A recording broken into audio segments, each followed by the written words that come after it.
Excuse me, Mr. Philby.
I say it's outright rude of the man.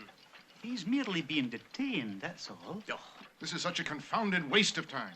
If he's not coming, I have any number of more important things to do.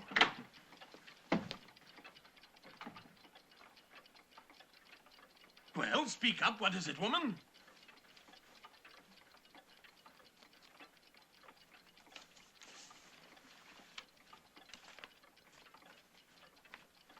Well, are we or are we not invited for dinner? Apparently we are. How long has he been gone?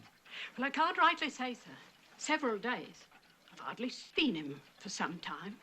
And he never leaves the laboratory. Only comes in and picks at his food.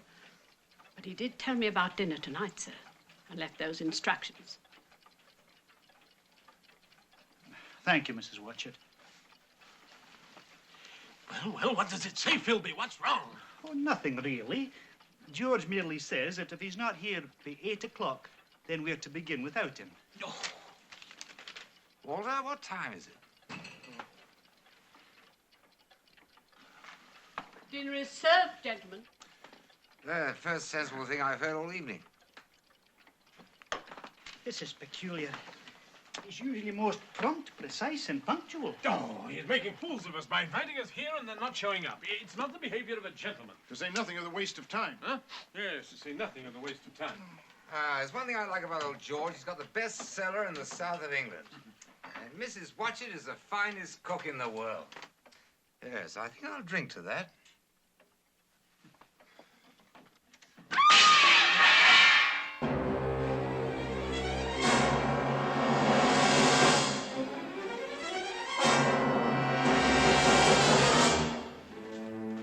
Good Lord. What's happened? Some food. A drink.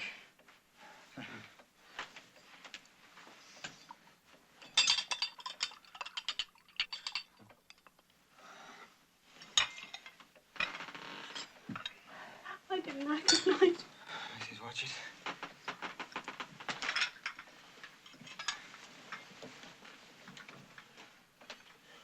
Well, can't you speak, man? What happened to you? Aren't you Leave going him to- alone, can't you? It's all right. I've got to tell it now, David, while I still remember it.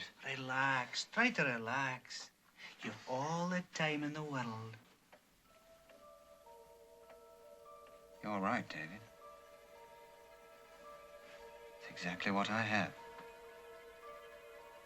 All the time in the world. Ever since we were together 5 days ago. It's the last day of 1899. There, in that box, rests the result of 2 years' labor. I wanted to finish the job before the new century began. I barely made it. Cheers, gentlemen. Marvelous, old boy. Yes, but what is it? Well, it has to do with time. Oh, I've always maintained what this nation needs is a reliable timepiece. Navy needs one. Army needs one. For the artillery, you know. Well, you couldn't do better, George. So that's why you've been in hiding, eh? That's very clever of you indeed. I don't think George is referring to a new type of timepiece. No, David. When I speak of time, gentlemen, I'm referring to the fourth dimension. Go on, George. Well, the difficulty in explaining the fourth dimension is that it cannot be seen or felt.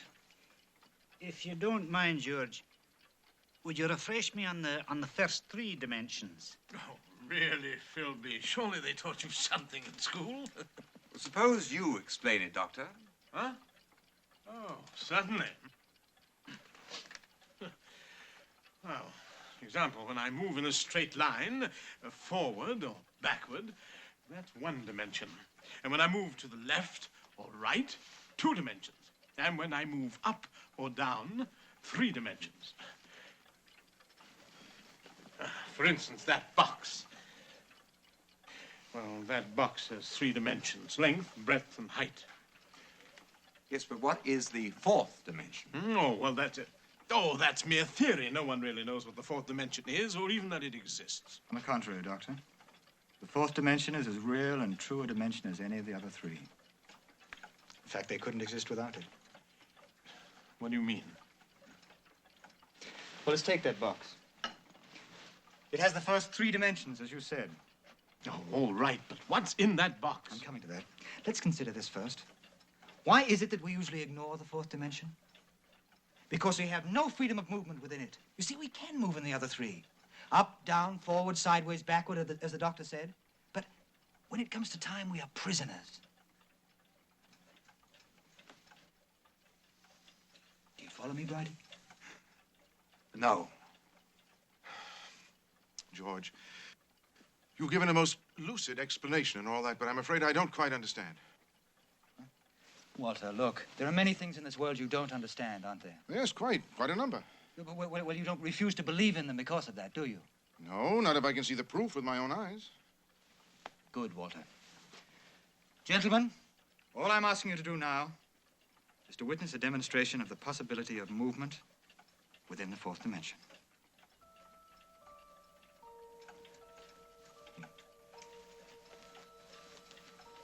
Doctor, could I have your help? Oh, certainly, certainly.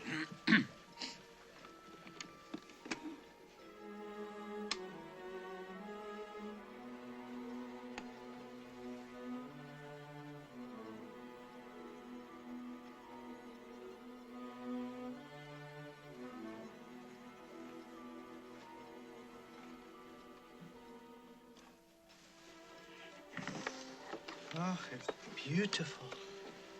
Remarkable. Very nice, George. Fascinating.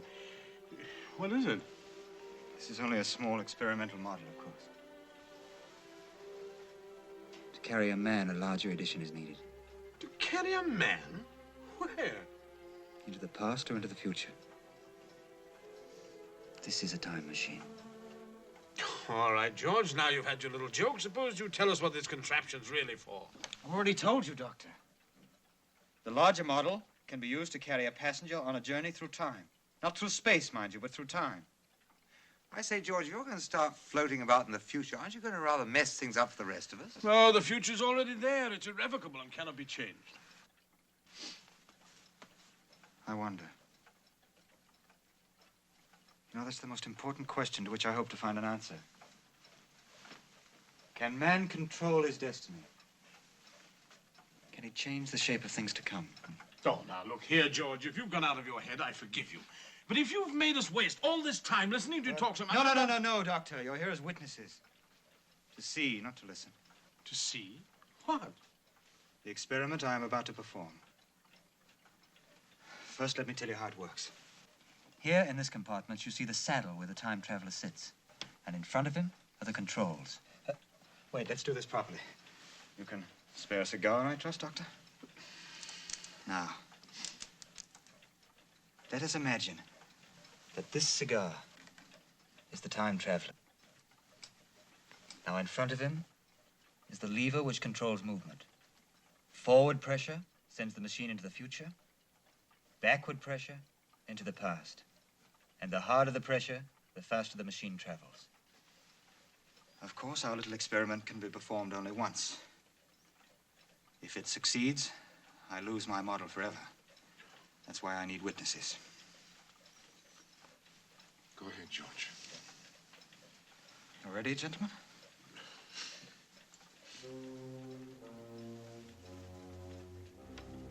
Doctor, if you could lend me your hand.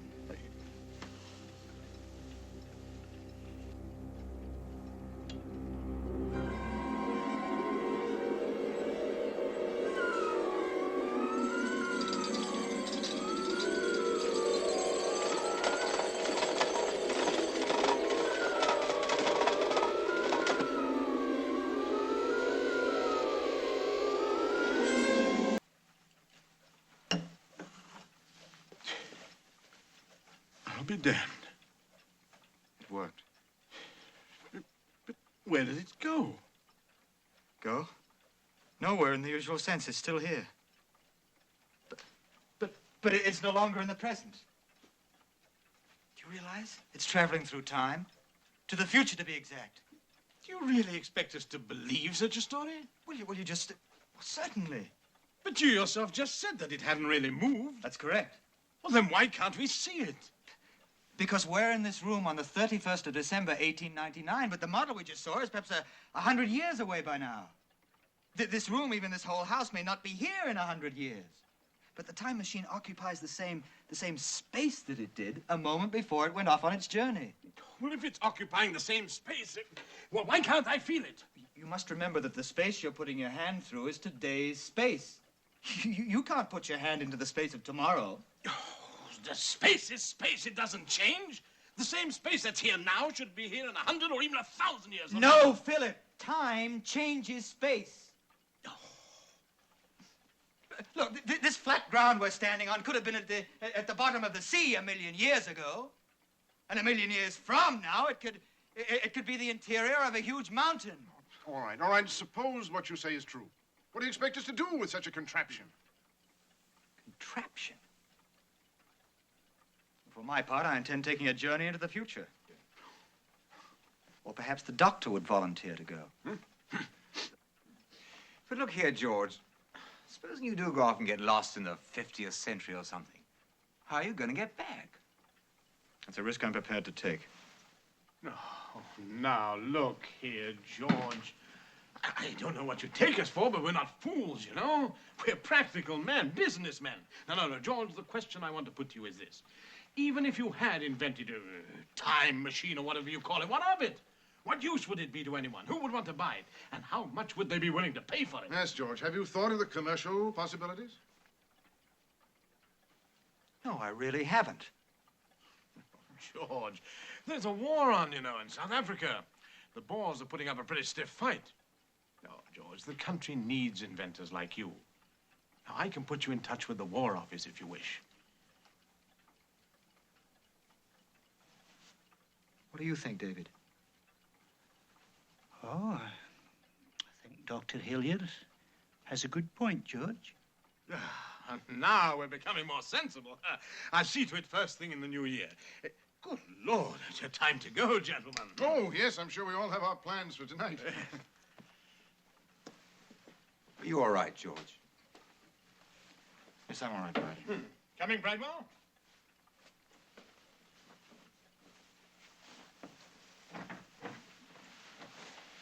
Thank you for coming. Good night, George. Happy New Year, George. Happy New Century, George. Good night, Brad.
George.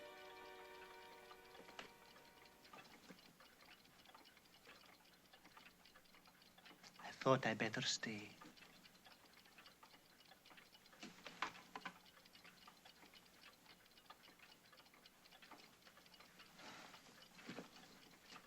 Well, you shouldn't have troubled yourself, David. I'm all right. No, you're not. You've been behaving oddly for over a month now. I'm not leaving here until you tell me what's on your mind. Look, David, I appreciate the gesture, but I just want to be left alone, that's all. You've changed, George. Enormously. I'm sorry.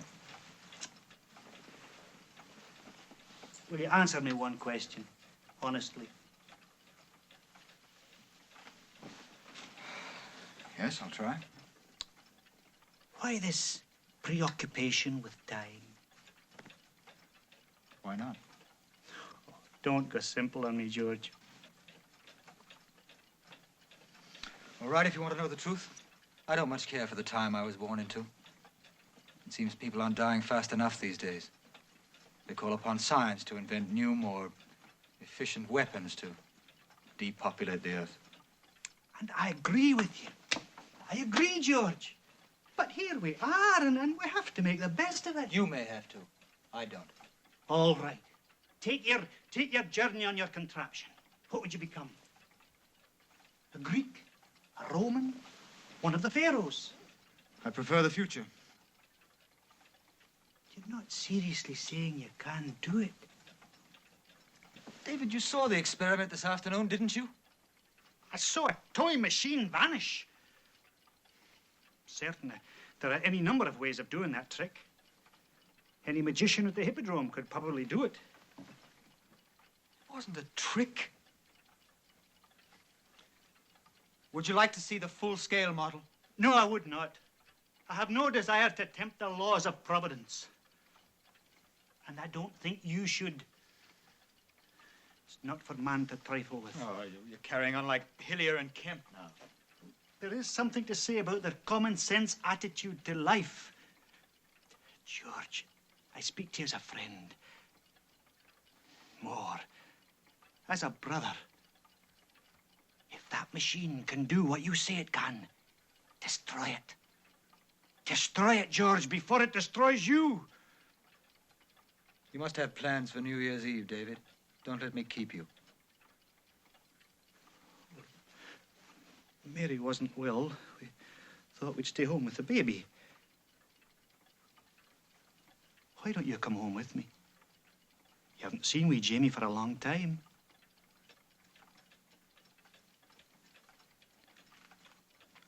I'm sorry, I can't, David. What's stopping you?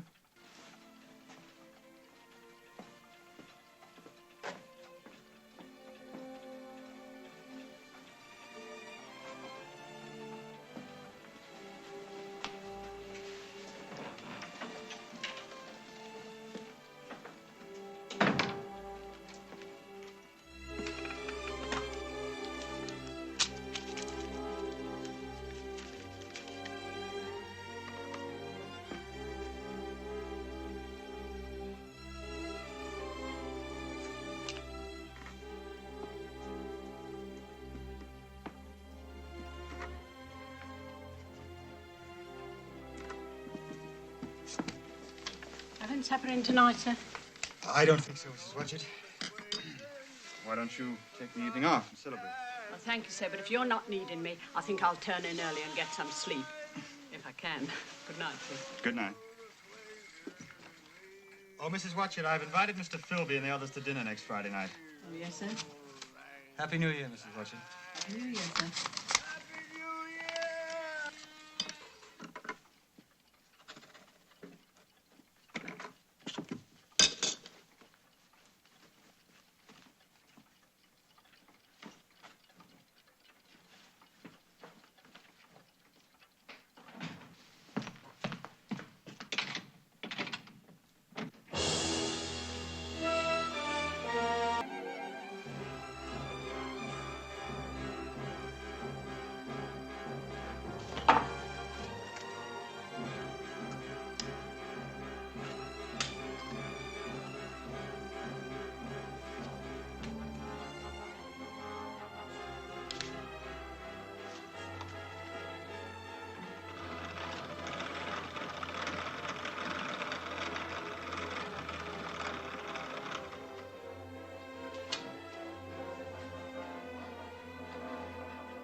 I stopped.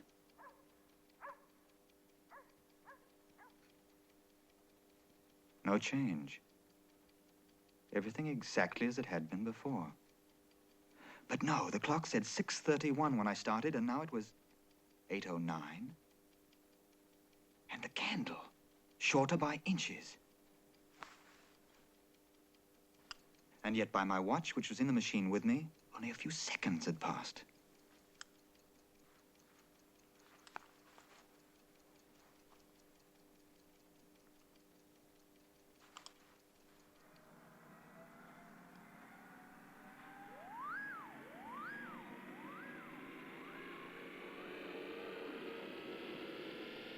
It was disconcerting to see the sun arc in less than a minute. To see a snail race by. My flowers flinging wide their petals to embrace the new day. And the hours speeding across the face of my sundial. And the flowers closing their eyes for the night. It was wonderful. Changes that normally took hours occurring in seconds.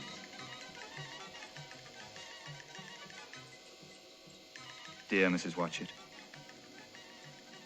always able to tell me what tie to wear, but never able to decide to wear anything more stylish than the type of clothes she has worn all these years. And as yet I was traveling very slowly. What if I went faster?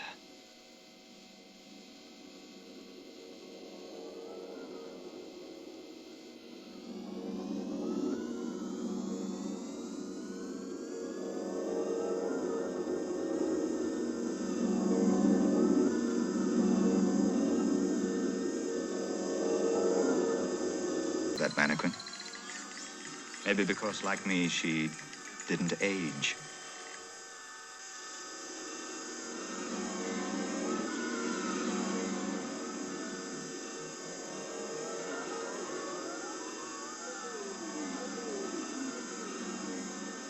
"13 years had passed. 14, 15, 16.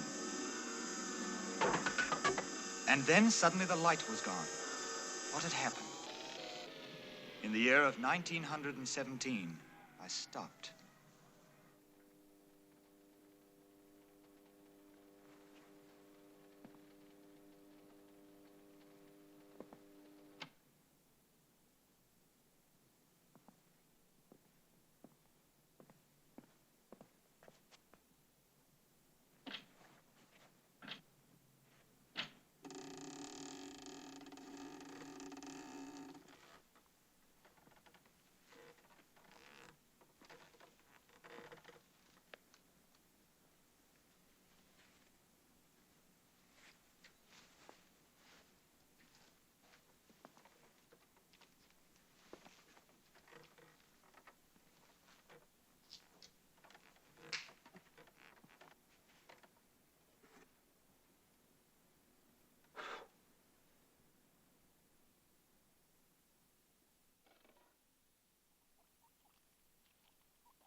Philby!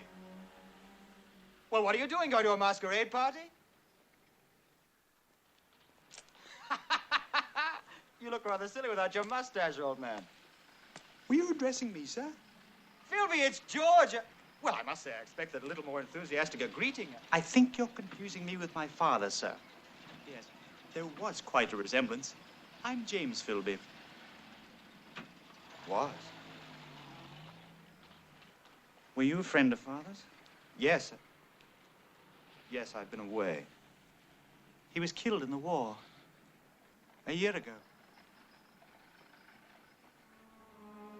Oh. Oh, I'm so sorry. What about the gentleman across the street? Oh, him. The inventor chap. He disappeared around the turn of the century. Look here, if you're interested in that house, sir, I'm afraid you can't buy it. Can't even get inside. Why is that? Well, my father was executor of the inventor's estate, and father just refused to liquidate it. I often chided him on that account, but he felt positive the owner would return someday. People hereabouts think it's haunted, but... Who are you, sir? Just a stranger who once knew your father. Have you been at the front? Front? What front? Why, the war, of course. What war? Good heavens. You mean you don't know we've been at war with Germany since 1914? I thought you'd just returned from France, perhaps. Or perhaps a cup of tea might make you feel better, sir. Won't you come in? No, thank you. Are you sure you're all right, sir? Yes, I'm quite all right. Then, goodbye, sir. Goodbye, Jamie.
Suddenly, in 1940, I began to be buffeted from side to side. My first thought was that the machine had a mechanical defect or a part had worn out.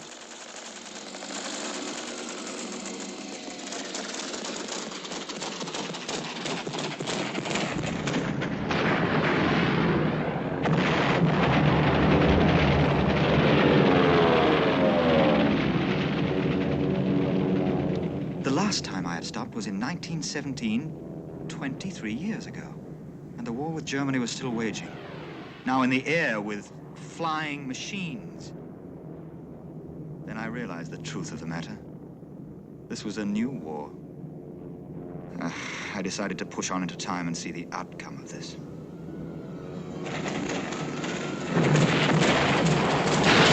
Then my house was hit. The flames shot up into the sky and my home was gone in an instant. And I found myself in the open air.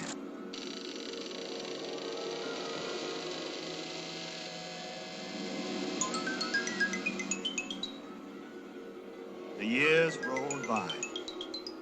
Everything unfamiliar. Except the smile of my never-aging friend. But what was this? Weird sounds all around me. What could it be? My curiosity compelled me to stop.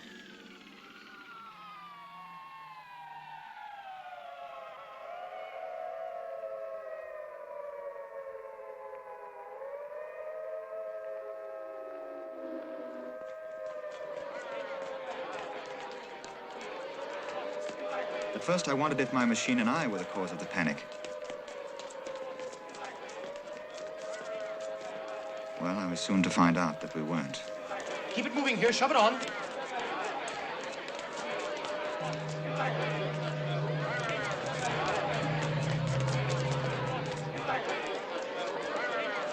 Come on, into the shelter.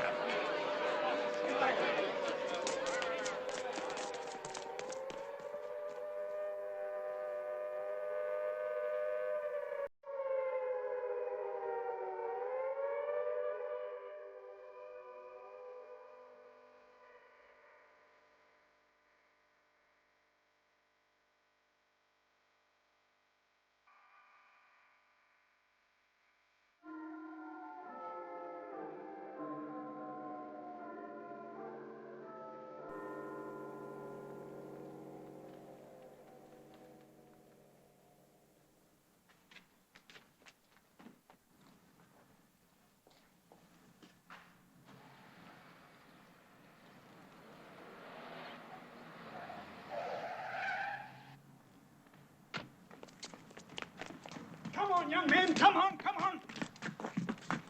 Philby? The name is Mr. Philby, and didn't you hear the air raid siren? You mean the horrible screeching? It wasn't constructed for its aesthetic value, young man, but to warn silly young fools like you to get into the shelter. Now, come along, come along. But I'm perfectly comfortable here, Mr. Philby. I've got to talk to somebody. This is fantastic. Your store is magnificent. The splendid achievements, the gigantic strides that mankind has Come taken. along, young man, come along, come along. You'd better hurry or the mushrooms will be sprouting. Mushrooms? You look familiar. Haven't we met somewhere before? Indeed we have, Mr. Philby. Right there. Many years ago. I was sure of that, but the exact time escapes me. It was 2 wars ago. 1917. Now I recall the chap who inquired about my father and the house that used to stand across the way. Oh, no, that's impossible. You haven't changed. You're not a day older. And your clothes. Don't worry, Philby. It'll take a little time to explain, but you see... That's the last alert. Hurry, hurry. No, but listen, this is important. Look. Atomic satellite zeroing in. That's important. Come on, come on, come on. I've got to talk to Come you. on. Philby? Philby! Hurry, hurry, till you're all clear. But Philby, I've got to talk to you.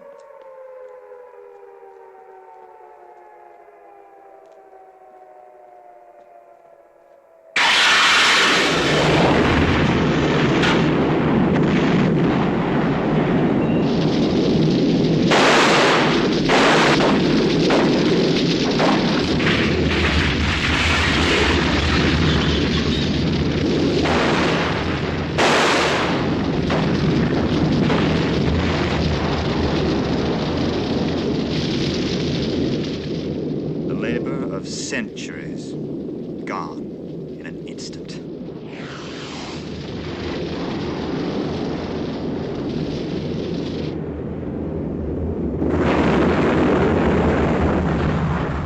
But then Mother Earth, aroused by man's violence, responded with volcanic violence of her own.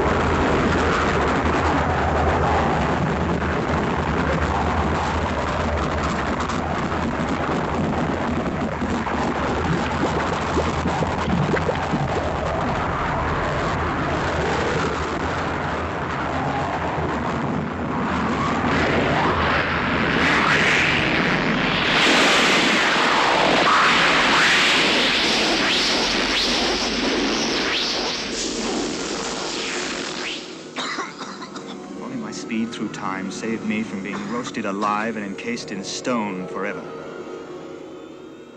The molten rock cooled.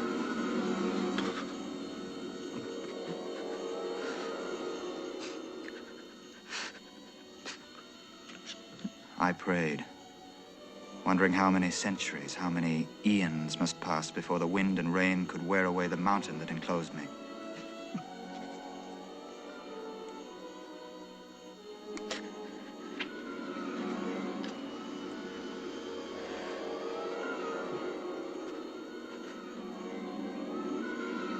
Darkness. Darkness for centuries. I wondered if there was still war being waged on the ground above me. If man would still exist on Earth when I saw the sun again. The centuries rolled by. I put my trust in time and waited for the rock to wear down around me. Thousands of centuries had passed, but the Earth had stayed green. There was no winter, no wars. Had man finally learned to control both the elements and himself? I had to stop and find out.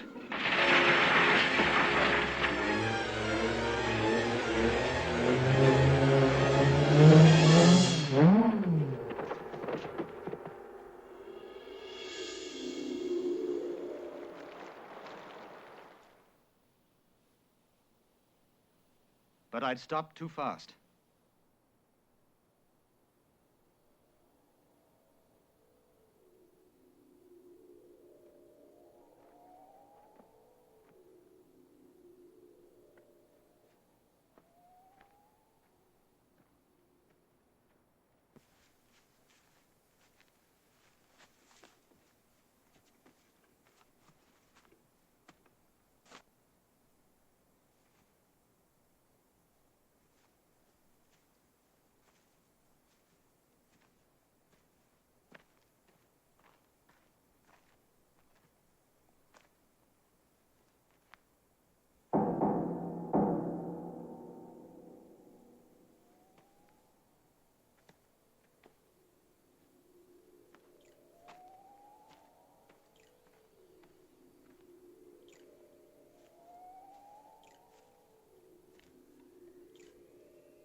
Magnificent.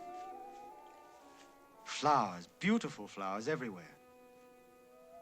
Natural splendor beyond compare. The whole landscape, one vast garden without any sign of weeds or briars. Trees and vines laden with fruit of strange shapes and colors. Nature tamed completely, and more bountiful than ever before. At last I'd found a paradise. But it would be no paradise if it belonged to me alone.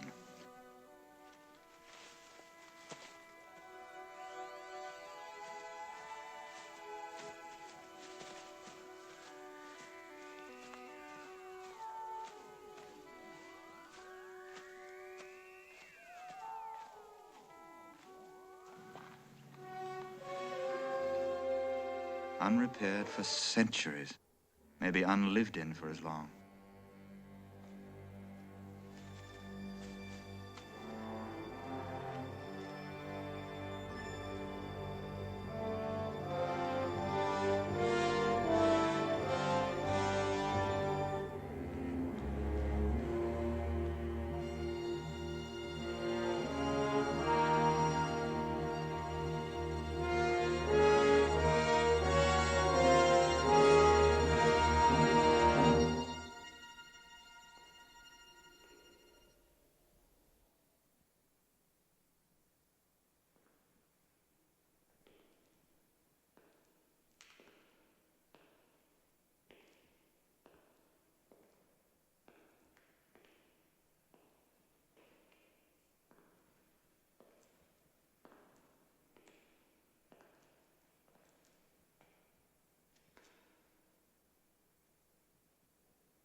Anybody here?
So this is man's future. To bask in the sunlight, bathe in the clear streams, and eat the fruits of the earth with all knowledge of work and hardship forgotten. Well, and why not?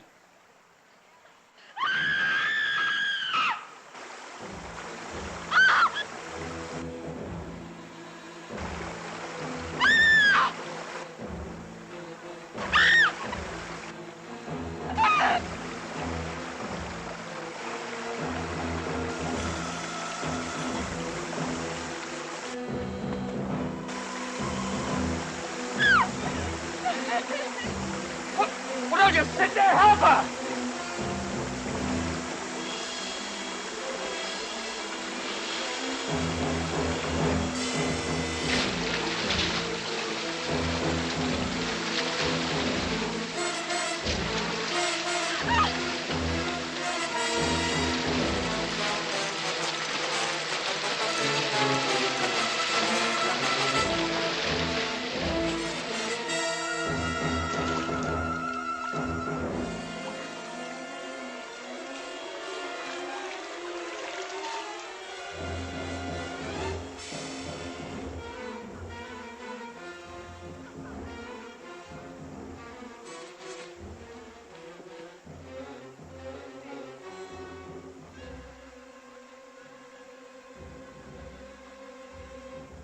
You all right?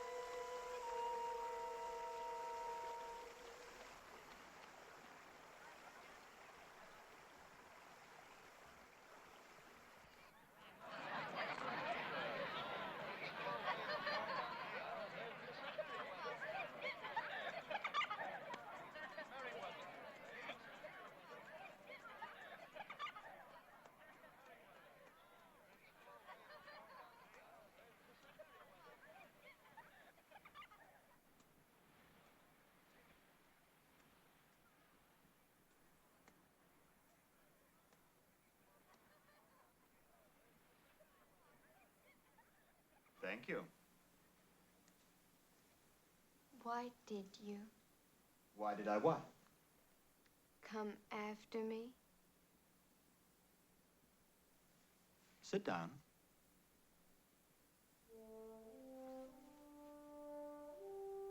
I did it to save your life. That doesn't seem to mean much to you or anybody else around here. It doesn't. Do you realize there are about 20 of your friends watching you drown? Not one of them so much as lifted a finger to save you. It's a very curious attitude.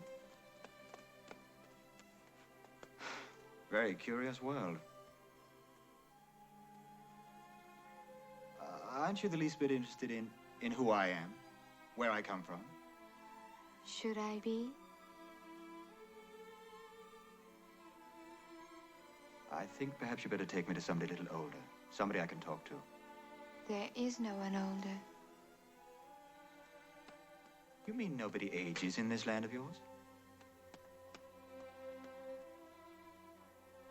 Well, what's your name? Rena? Weena. How do you spell it?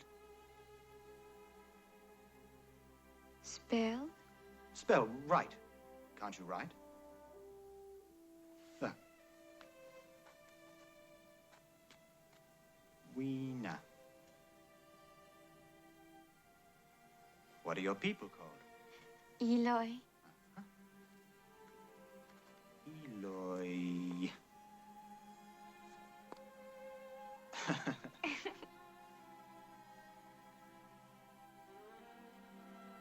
Come, we must go now. Why? What's wrong? It's getting dark. What?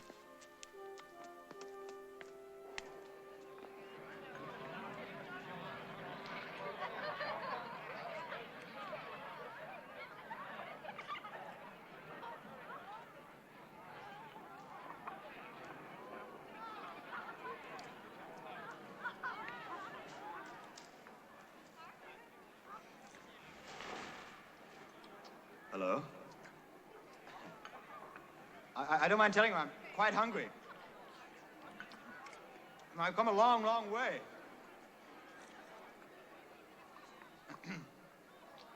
You know, in my time, a berry that size would have been big news all over the civilized world.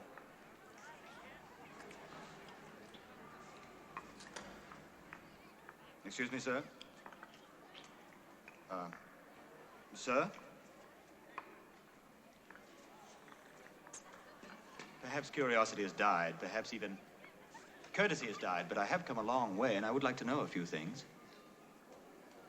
Why?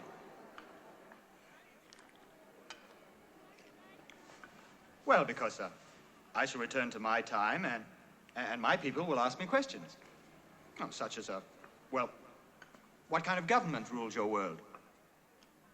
We have no government. Well, you must have a body of men who pass and enforce laws. Laws? There are no laws. Where do you get your food and clothing?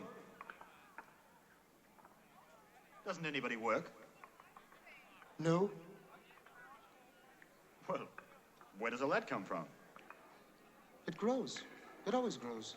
Yes, I know, but it must be cultivated and planted and nurtured. Well, unless you... Well, you mean you have an economy so well developed that you can spend all your time studying and experimenting, is that right? You ask many questions. Well, that is the only way that man has learned and developed. I wish to learn. I want to learn about you, about your civilization.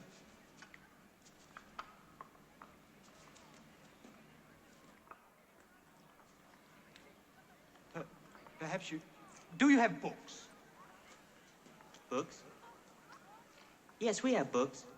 Oh, wonderful. I can learn all I want about you from books. Books will tell me what I want to know. Well, could I see the books?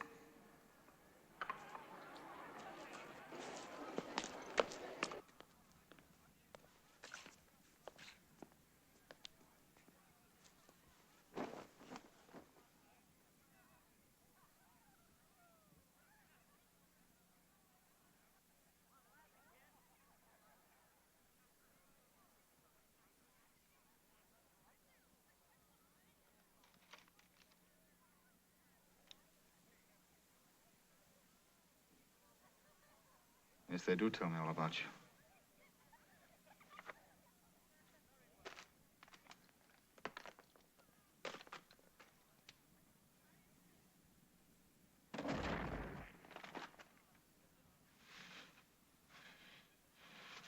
What have you done? Thousands of years of building and rebuilding, creating and recreating so you can let it crumble to dust. 1,000,000 years. The sensitive men dying for their dreams. For what? So you can swim and dance and play.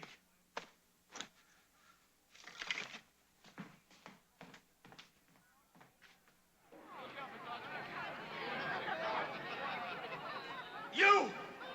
All of you! I'm going back to my own time. I won't even bother to tell of the useless struggle, the hopeless future. But at least I can die among men.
Weena, what are you doing? I heard you pounding. I came to warn you. Weena, how do you open that panel? No one opens it. Only the Morlocks. The Morlocks? Well, who are the Morlocks? They give us the food we eat and the clothes we wear. We must obey their command. Why have they taken my machine? Weena, you've got to tell me. But it is night. We mustn't be out in the dark. Only little children are frightened by the dark. And you are a little child, aren't you? Well, don't be frightened. I'll light a fire. Please, let us go. Weena, I can't. My machine is inside there. I've got to wait here till morning and find some way of getting it out. No, you mustn't. Come on. Help me gather some wood. Come on.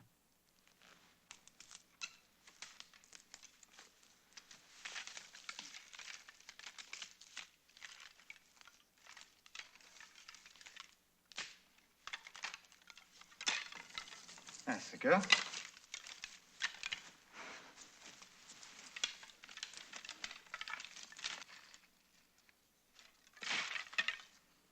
Where are you from?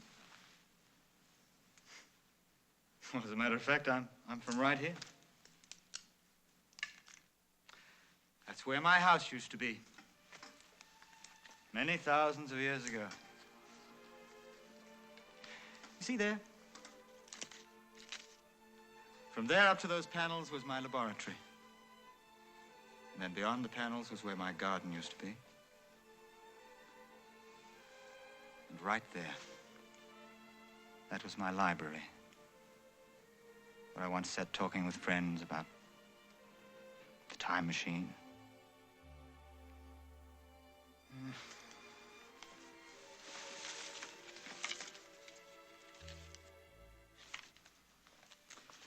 You know, Weena, I'd hoped to learn such a great deal. I'd hoped to take back the knowledge and the advancement that mankind had made. And instead, I find vegetables. The human race reduced to living vegetables.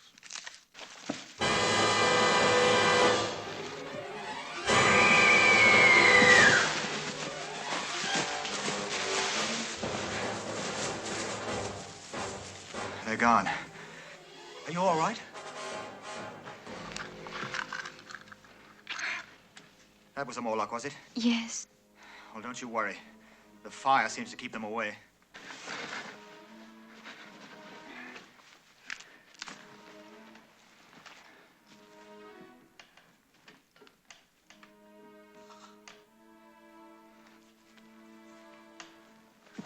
What are you doing? Why did you put your hand in the fire? I never saw it before.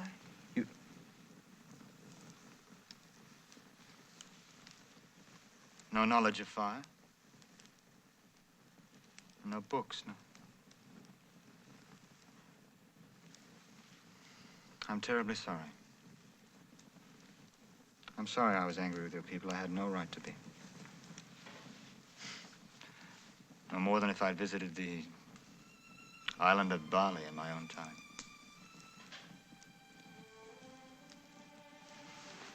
But you know, Weena, you were safe inside your great house, and yet you came out into the night to warn me. The one characteristic which distinguished man from the animal kingdom was the spirit of self-sacrifice. And you have that quality. I think all your people have it, really. It just needs someone to reawaken it. I should like to try, if you let me. Will you?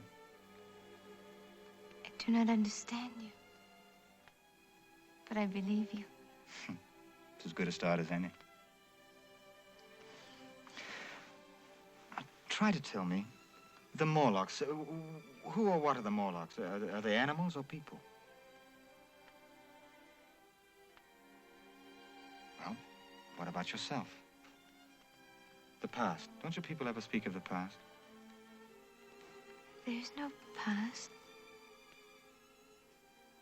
Well, do they ever wonder about the future?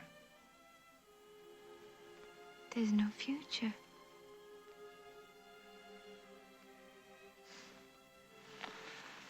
Well, the past, man's past, is mainly a grim struggle for survival. But there have been moments when a few voices have spoken up. And these rare moments have made the history of man's past, a glorious thing. I refuse to believe it's dead and gone. We've had our dark ages before, and this is just another one of them. All it needs is for someone to show you the way out. I'm only a tinkering mechanic, but I'm sure there must be this hidden spark in one of your people. If only I can kindle that spark,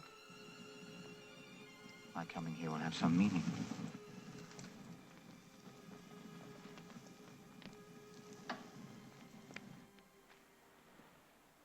My efforts next morning to open the panel were fruitless. I had to find another way to retrieve my machine.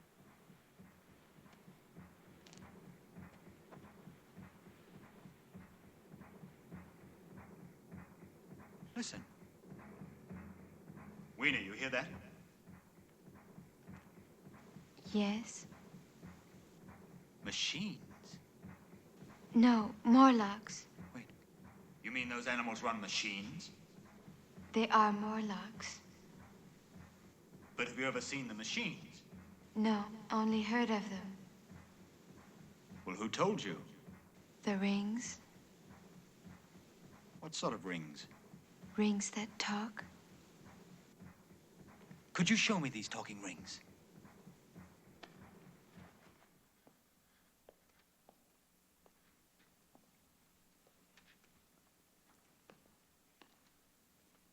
Come, this way.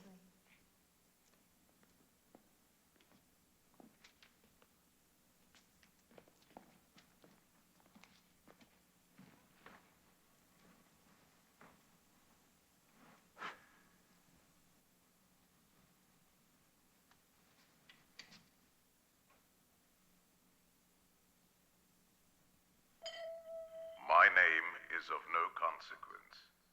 The important thing you should know is that I am the last who remembers how each of us, man and woman, made his own decision. Some chose to take refuge in the great caverns and find a new way of life far below the Earth's surface. The rest of us decided to take our chances in the sunlight. Small as those chances might be. From the talking rings, I learned how the human race divided itself and how the world of the Eloi and the Morlocks began. By some awful quirk of fate, the Morlocks had become the masters and the Eloi their servants. The Morlocks maintained them and bred them like cattle, only to take them below when they reached maturity, which explained why there were no older people among them. Now I knew I must go below. It was the only means of finding a way up into the Sphinx to reach my machine and find out what happened to the little people when they did go below. Don't go.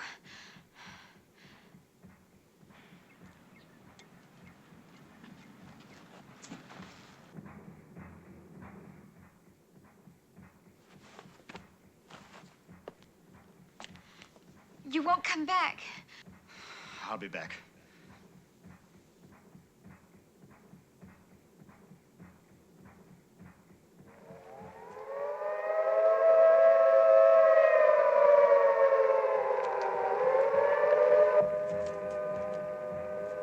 Weena? What? Weena!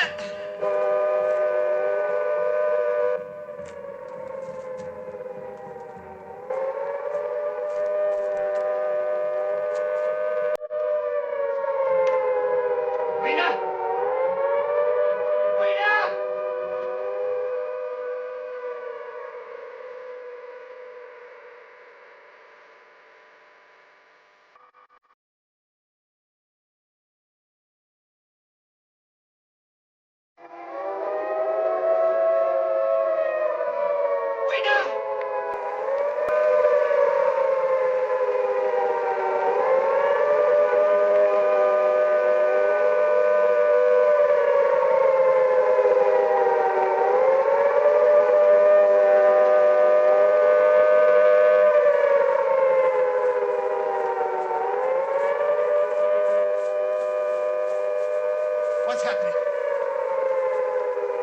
What's happening? What's the matter with you all? What? Weena! Weena!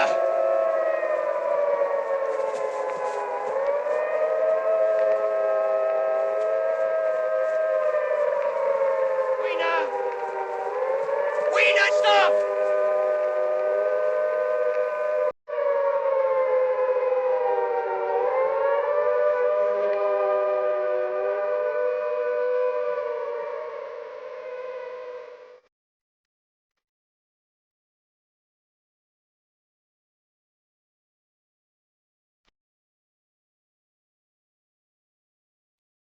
Weeder!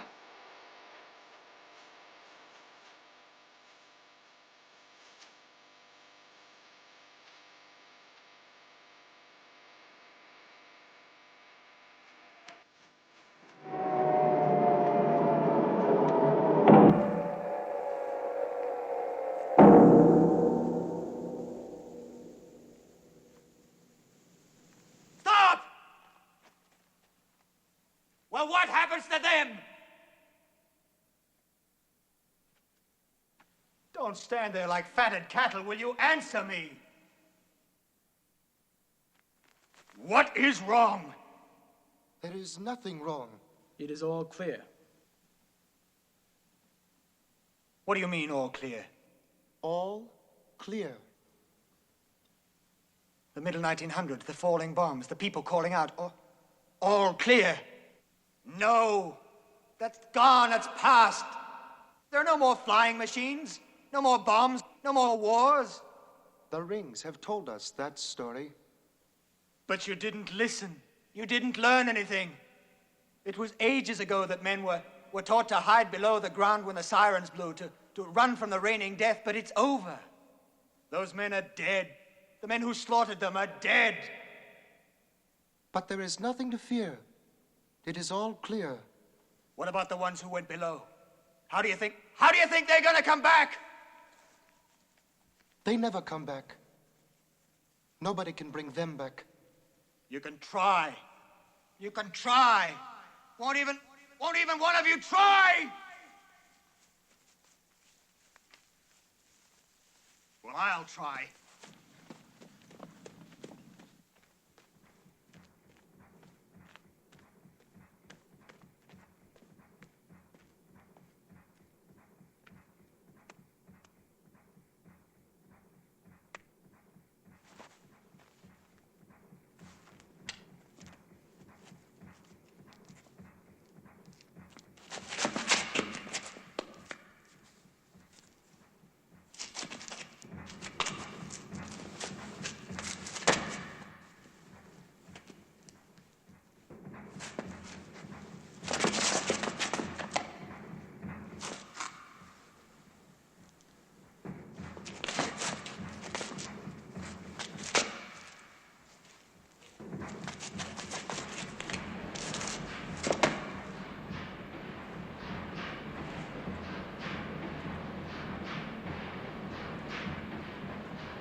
This was the destiny of the Eloi.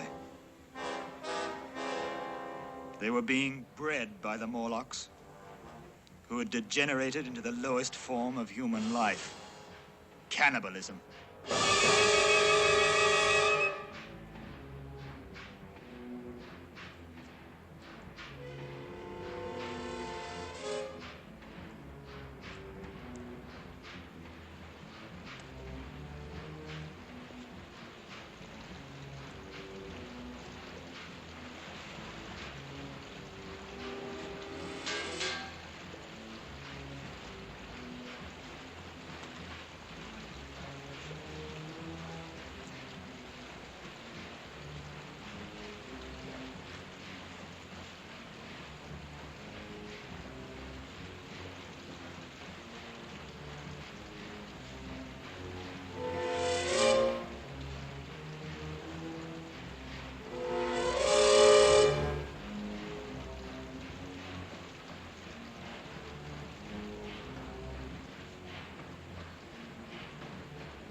my last match.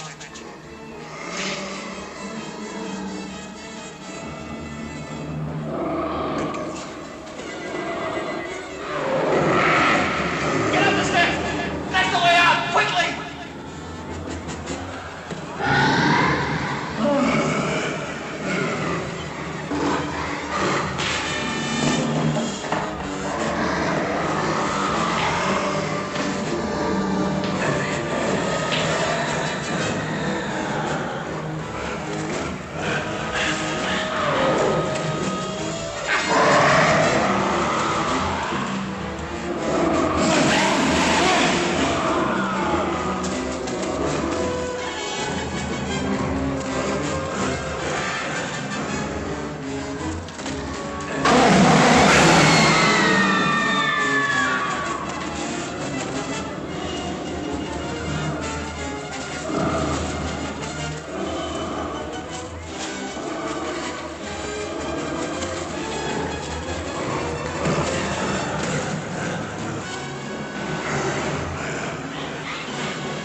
Another night was coming, but this night, no Eloi needed to fear. The underworld of the Morlocks was gone, and so was the life of leisure for the Eloi. But then what of me? I was imprisoned in a world in which I just did not belong. Are you sorry? Sorry? Sorry for what? That you have to stay? Yes. I'm sorry because I could tell so much to the people of my time, Weena. I could let them know about the sorrow and the happiness that the future has in store for them. Maybe they could learn from it. Or could they? You don't want to stay, do you? Oh, it isn't that. Just that I don't really fit here, any more than you would in my time. I would love to see your time. You wouldn't be very happy there. Do you have someone there? Someone like me? No, no one like you. I have friends, of course, friends who'll miss me. As a matter of fact, I'm probably late already. Women? No. As a matter of fact, there is one woman. But she looks after my house for me, and she's 62 years old and all wrinkled and nothing like you.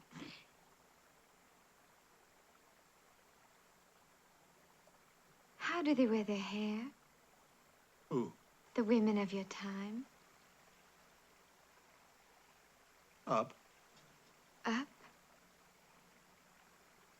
Up how? Oh, I don't know. Kind of up like that. Show me.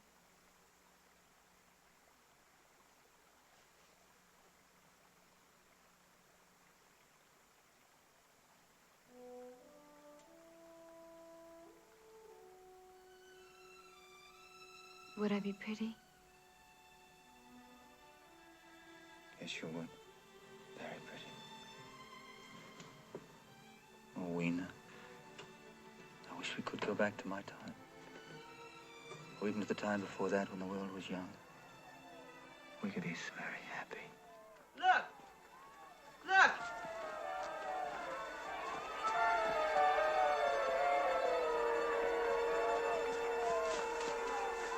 Look!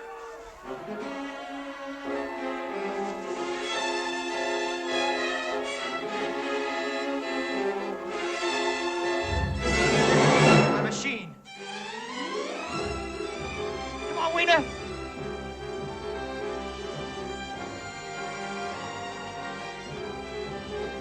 Weena!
I was going the wrong way. Back. Back. I had to go back.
That's the most ridiculous story I've ever heard. Absolutely preposterous.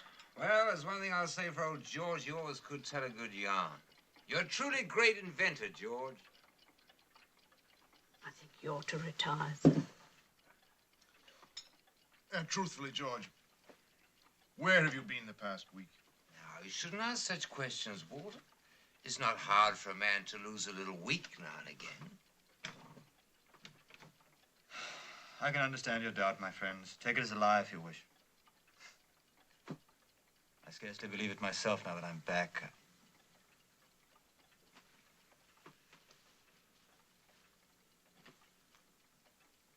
David, there's the flower Weena gave me. David, a present for you. You were always interested in botany. Try and match that with any species known today.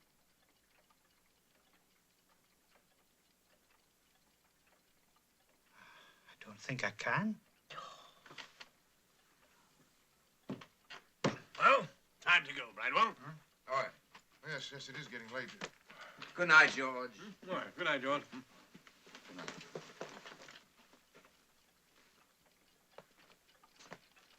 You look exhausted, George. You really should get some rest.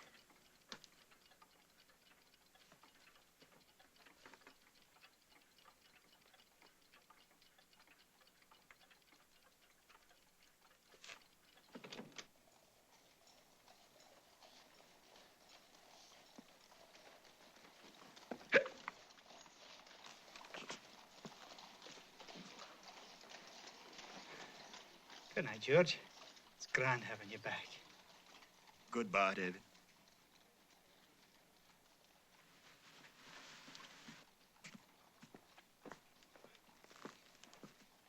Thanks for being such a good friend, David. Always.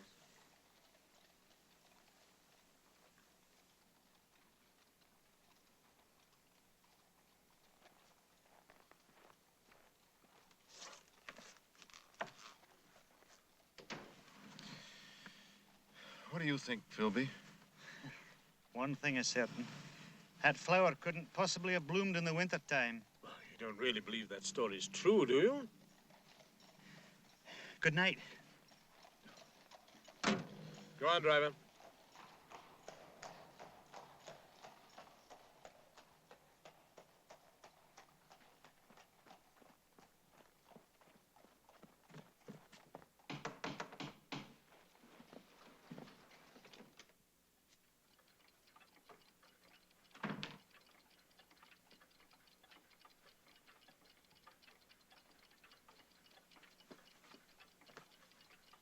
George?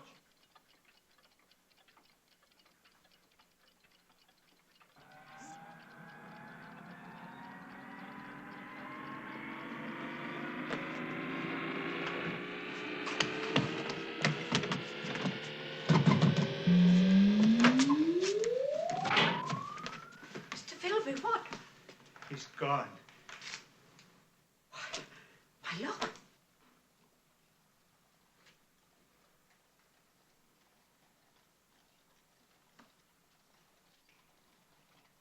I think I understand.